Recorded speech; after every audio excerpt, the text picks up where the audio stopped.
श्री स्वामी समर्थ समर्थ म्हणतात की झाडाला मोठे होण्यासाठी पाण्याची गरज लागते. समर्थ म्हणतात की झाडाला मोठे होण्यासाठी पाण्याची गरज लागतेच असं समर्थांनी आपल्याला ते सांगितलं.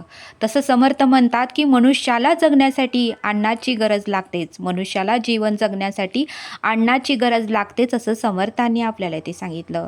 तसं समर्थ म्हणतात की पशुपक्ष्यांनाही जीवन जगण्यासाठी धान्याची गरज लागतेच. पशुपक्ष्यांनाही जीवन जगण्यासाठी धान्याची गरज लागते असं समर्थांनी आपल्याला ते सांगितलं. आणि म्हणूनच समर्थ म्हणतात की कंपनीच्या मालकालाही कंपनी चालवण्यासाठी कामगारांची गरज लागतेच. तसं समर्थ म्हणतात की कंपनीच्या मालकालाही कंपनी चालवण्यासाठी कंपनी पुढे नेण्यासाठी कामगारांची गरज लागतेच असं समर्थांनी आपल्याला ते सांगितलं.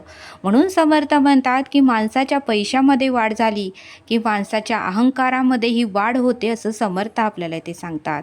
बघा म्हटले समर्थ, कंपनीच्या मालकाला एवढा अहंकार येतो की तो स्वतःला खूप हुशार आणि शहाणा समजतो आणि तो म्हणतो की माझ्या हाताखाली 100 कर्मचारी कामाला आहेत. 100 कर्मचाऱ्यांचं संसार माझ्या या पैशामध्ये चालतो, एवढा त्याला अहंकार येतो. पण समर्थ म्हणतात की जर 100 कर्मचाऱ्यांनी संप ठोकला किंवा संपावर गेले तर त्या दिवसाचं काम होणार नाही असं समर्थांनी आपल्याला ते सांगितलं. समर्थ म्हणतात की 10 कॅम्प्युटरचं काम एका टायमाला तो मालक चालवू शकत नाही किंवा 10 कॅम्प्युटरचं काम तो एकटाच मालक करू शकत नाही असं समर्थांनी आपल्याला ते सांगितलं. म्हणून समर्थ म्हणतात की 10 माणसाचं जेवण आपण एकट्यानेच जेवलं तर दुसऱ्या दिवशी आपलं पोट बिघडणार आहे. 10 माणसाचं जेवण जर आपण एकट्यानेच जेवलं तर दुसऱ्या दिवशी आपलं पोट बिघडणार आहे असं समर्थांनी आपल्याला ते सांगितलं. म्हणून समर्थ म्हणतात की हत्तीला उंदराची गरज लागतेच. हत्तीला उंदराची गरज लागतेच. हत्ती किती शरीराने मोठा असतो, सोंड त्याची मोठी असते, त्याचं वजनही मोठं असतं, तरीही त्याला उंदराची गरज लागतेच असं समर्थांनी आपल्याला ते सांगितलं.